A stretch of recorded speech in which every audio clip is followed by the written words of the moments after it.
Hello everyone, আশা করি সবাই ভালো আছেন। বিগত ভিডিওতে একজন লার্নার কমেন্ট করেছিল শাল এবং উইলের মধ্যে পার্থক্য কি। তো আজকের ভিডিওতে আমরা সেই বিষয়টা নিয়ে সংক্ষেপে জানার চেষ্টা করব। ওকে, লেটস স্টার্ট। মূলত শ্যাল এবং উইল দুইটাই হচ্ছে মডাল অক্সিলারি ভার্ব। আমরা জানি যে যে সকল ভার্ব কখনো নিজের ফর্ম পরিবর্তন করে না, অর্থাৎ যাদের সাথে কখনো ডি ইডি এস বাই এস আইএনজি এ ধরনের অ্যাফিক্স যুক্ত হয় না, তারাই হচ্ছে মডাল অক্সিলারি ভার্ব। তো আমাদের শ্যাল এবং উইল হচ্ছে এ ধরনের দুইটি মডাল অক্সিলারি ভার্ব। তো এই দুইটি ভার্ব কিন্তু ফিউচার টেন্স গঠনের জন্য বসে, অর্থাৎ ভবিষ্যতে কিছু করা হবে না হবে এই ধরনের কথা বলার জন্য এই দুইটা ভার্বের ব্যবহার করা হয়। তো তাহলে শ্যাল এবং উইল দুইটাই যদি ভবিষ্যৎকালকে মানে নির্দেশ করে বসে, অর্থাৎ ভবিষ্যৎকালকে বোঝানোর জন্য বসে, তো এই দুইটার মধ্যে পার্থক্যটা আসলে কি? তো দেয়ার আর সাম নিউ আনসেস বিটুইন দেম, অর্থাৎ এই দুইটার মধ্যে কিন্তু কিছু সূক্ষ্ম পার্থক্য রয়েছে। বিগত সময় অর্থাৎ ট্রেডিশনাল গ্রামার অনুযায়ী ফার্স্ট পার্সন অর্থাৎ আই এবং উইয়ের সাথে শ্যাল অনলি, আই এবং উইয়ের সাথে শ্যাল ব্যবহার হতো।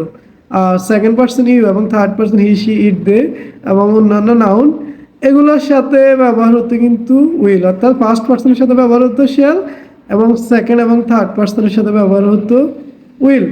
কিন্তু বর্তমানে নেটিভ ইংলিশ স্পিকার যারা আছে, অর্থাৎ বর্তমানে শুধু নেটিভ স্পিকার না, পুরো ওয়ার্ল্ডের মধ্যে মানুষ এখন এই রুলসটা ফলো করে না, অর্থাৎ মানুষ এখন এই নিয়মটা মানে না। এখন first person, second person, third person সব পার্সনের সাথে ব্যাপক হারে উইল ব্যবহার করা হয় এবং শ্যালকেও এখন মানে first person, second person, third পার্সনের সাথে ব্যবহার করা হয়। তাহলে দেখা যাচ্ছে কি শ্যাল উইল দুইটাই কিন্তু এখন ফার্স্ট, সেকেন্ড এবং থার্ড পার্সনের সাথে ব্যবহার হয়। তাহলে আর দুটোর মধ্যে পার্থক্য থাকলো কি? কিছু পার্থক্য রয়েছে, সেটাই জানতে হবে।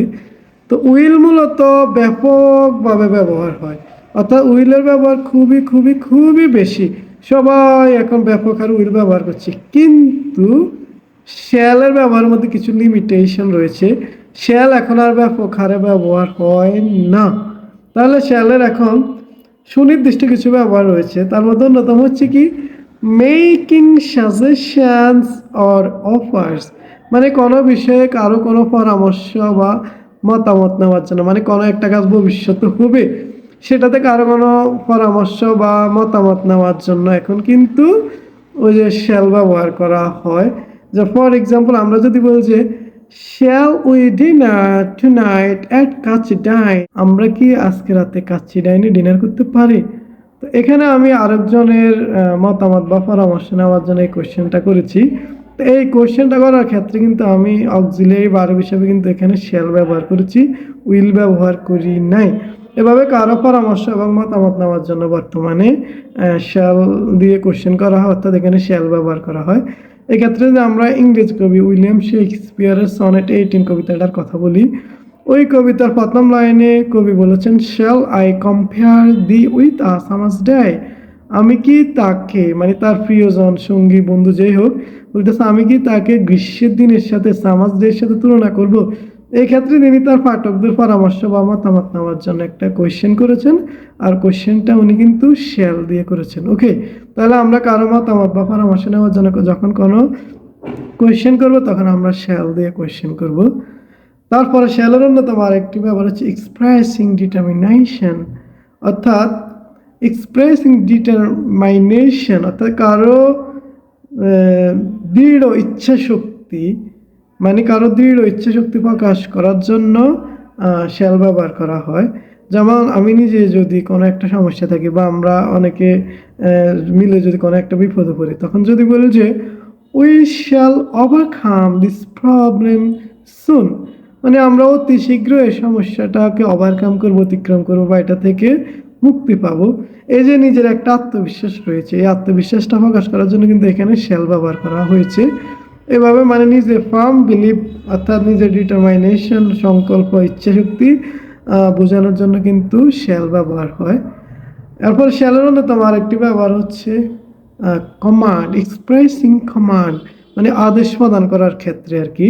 যেমন আমি যদি কোনো একটা অফিসে জয়েন করি আর আমি যে ওখানে অফিস থেকে যদি আমাকে বলা হয় যে you shall obey the rules of the office, মানে আপনাকে অফিসের নিয়মগুলো মানতে হবে, তাহলে আমাকে এইভাবে অফিস থেকে একটা নির্দেশনা দিয়ে দিয়েছে যে আমি আমার মতো করে চললে হবে না, আমাকে অফিসের নিয়ম মেনে চলতে হবে। তাহলে এই ধরনের কোনো কমান্ড মানে নির্দেশ দেওয়া হলে তখনও কিন্তু শেলের ব্যবহার করা হয়। তারপর শেলের অন্যতম আরো একটি ব্যবহার হচ্ছে লিগ্যাল অর ফর্মাল ইউসেজ, অর্থাৎ ফর্মাল ক্ষেত্রে মানে বিধিসম্মত আইনগত বিষয়ে মানে আইনসম্মত বিষয়ে যখন কোনো কথা বলা হবে তখনও কিন্তু মানে শেলের ব্যবহার করা হয়। যেমন যদি বলা হয়ে থাকে যে একটা অফিসের কর্মকর্তাদেরকে বলা হলো যে you shall complete the project before Friday, যে আপনাদেরকে শুক্রবারের আগে ফ্রাইডের আগে আপনাদেরকে প্রজেক্টটা কমপ্লিট করতে হবে।